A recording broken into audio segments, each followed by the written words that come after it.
Hoje eu compartilho com vocês como eu perdi a capacidade de entender meus sentimentos. Tipo, sentimento de raiva, de medo, de frustração. Esses tipos de sentimentos e outros mais, eu não consegui identificar se eu estava sentindo isso ou não. A todos vocês, podem entrar, sintam-se em casa, sejam muito bem-vindos. Há muito tempo atrás, uma amiga minha chegou pra mim e falou que estava contando uma história dela e tal, e aí falou que estava decepcionada com tal pessoa. Quando ela falou isso, na hora eu falei assim, decepcionada? Eu nunca usei essa palavra. Tempos depois, conversando com outra amiga, ela contando uma outra história, e aí ela falou, eu tô me sentindo frustrada com tal situação. E aí eu pensei, frustrada? Nunca usei essa palavra. Daí eu comecei a achar que eu era uma pessoa evoluída, que eu não me decepcionava com ninguém, que eu não me frustrava com nada. E aí em 2020, quando eu retomei a terapia, conforme eu comentei no episódio 13, eu compartilhando com a psicóloga, eu comecei a entender que na verdade eu não era uma pessoa evoluída, eu era uma pessoa limitada. Eu tinha uma dificuldade enorme de compreender o que eu estava sentindo. Era uma coisa que pra mim era completamente sem importância. Eu não compartilhava sentimentos, até porque eu sequer identificava meus sentimentos. Então, quando alguém me perguntava alguma coisa, o que você está sentindo em relação a isso, em relação àquilo, geralmente a minha resposta era sempre a mesma. Não sei, porque na verdade eu não sabia. E aí, mais recentemente, eu recebi um áudio, e no áudio a pessoa falava, fulana, eu tô com medo. Ela tava compartilhando uma coisa que aconteceu com ela, e quando eu ouvi aquilo, eu tomei um susto. Eu falei, gente, como é incrível, como uma pessoa consegue fazer isso, falar dessa forma, assim, eu tô com medo, porque isso era uma coisa que eu não falava, sequer passava pela minha cabeça. Outro fato que aconteceu, uma amiga minha me ligou, ela tinha acabado de perder o irmão, e aí ela falou assim, Gê, tá doendo muito. Eu ficava assim muito admirada, eu falei, gente, como é incrível a pessoa ter a capacidade de falar assim dos seus sentimentos de uma forma assim tão clara. Comentei com a psicóloga, e aí ela começou meio que trabalhar isso nas sessões, e assim, sempre que a gente iniciar, eu contava alguma história pra ela, alguma coisa, ela sempre falava, o que você sentiu?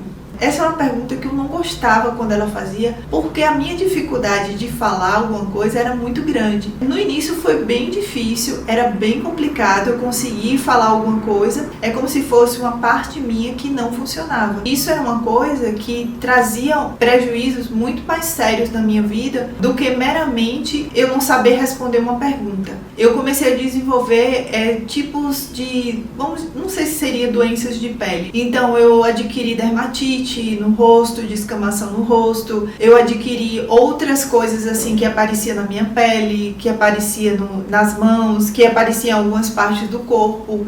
E eu vim entender que era decorrente de sentimento reprimido, mas isso eu só vim entender depois que eu retomei a terapia e a gente começou meio que buscar entendimento, por que aparecia essas coisas na minha pele, e aí a gente foi vendo que assim era muito mais do que a gente imaginava.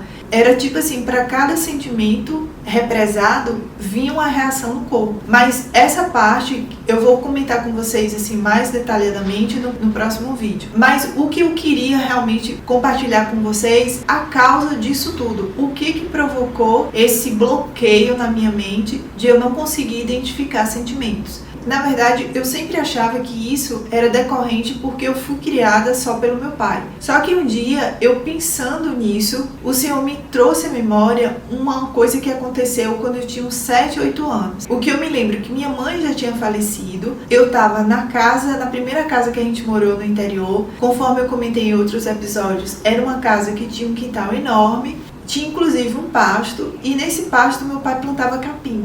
Nessa época o capim estava bem alto e eu era pequenininha, tipo assim, o capim me cobria. E minha irmã e uma amiga, elas estavam brincando embaixo de uma árvore que ficava depois do capim. Eu queria ir pra lá, só que eu tinha medo de atravessar o capim e eu comecei a chorar. E aí eu tava em frente ao capim chorando, meu pai viu e aí meu pai perguntou por que eu tava chorando. Eu queria ir brincar com minha irmã. E aí ele perguntou, por que você não vai? Eu falei que eu não ia porque eu tava com medo. Aí meu pai me deu uma bronca porque eu falei que eu tava com medo e me fez atravessar o capim pra ir brincar com minha irmã embaixo da árvore. Eu sempre lembrei dessa história. Isso assim, era muito claro em minha memória. Eu sempre, às Às vezes eu contava para as minhas, relembrava, comentava com as minhas irmãs, porque eu achava um fato meio curioso, mas eu nunca fiz associação de que isso poderia ter reprimido os meus sentimentos. Quando meu pai me deu uma bronca porque eu falei que estava com medo, no meu inconsciente, eu acho que assim, não registrou que eu não podia sentir medo, registrou que eu não podia sentir medo, eu não podia sentir tristeza, eu não podia sentir decepção, frustração, todos os tipos de sentimentos. Simplesmente essa parte em mim foi bloqueada. Quando eu descobri que a causa era essa, eu não fiquei magoada com meu pai, porque assim, eu acho muito importante quando a gente procura conhecer a história dos nossos pais, ou da pessoa que nos criou. E a história do meu pai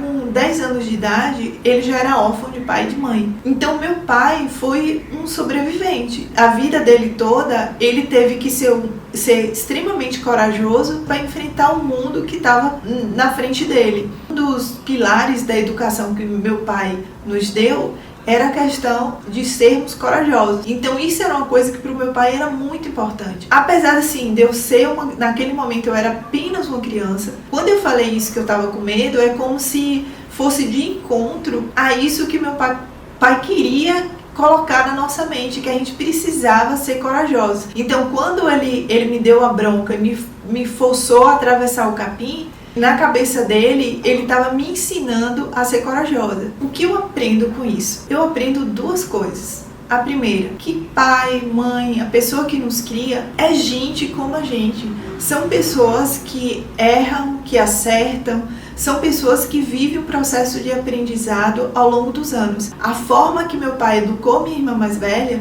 não foi a mesma forma que meu pai educou meu irmão mais novo. Ao longo dos anos, meu pai foi acompanhando as mudanças do tempo, o mundo vai mudando e, naturalmente, os nossos pais vão mudando também. E isso é tão verdade que quando eu tinha 17 anos, conforme eu comentei no episódio 4, eu falei pro meu pai que eu não ia fazer vestibular em Salvador porque eu não tinha com quem ir. A reação dele foi: vá, que é para você aprender a se virar sozinha desde já.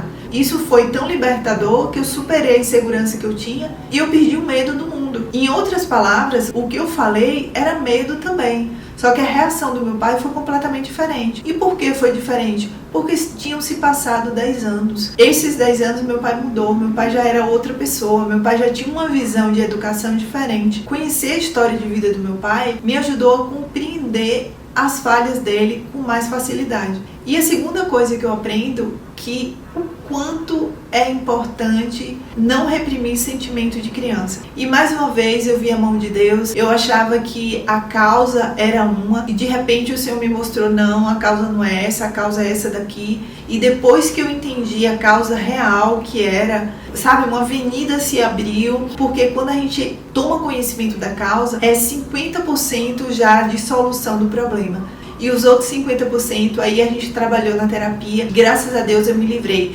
Mas no próximo episódio eu vou comentar os problemas físicos que eu tinha por conta disso. É isso que eu queria compartilhar com vocês hoje. Espero que tenha sido um conteúdo proveitoso. Se inscreva no canal, dê um like se achou um conteúdo relevante, compartilhe. E aquele velho e grande cheiro. E até o próximo vídeo.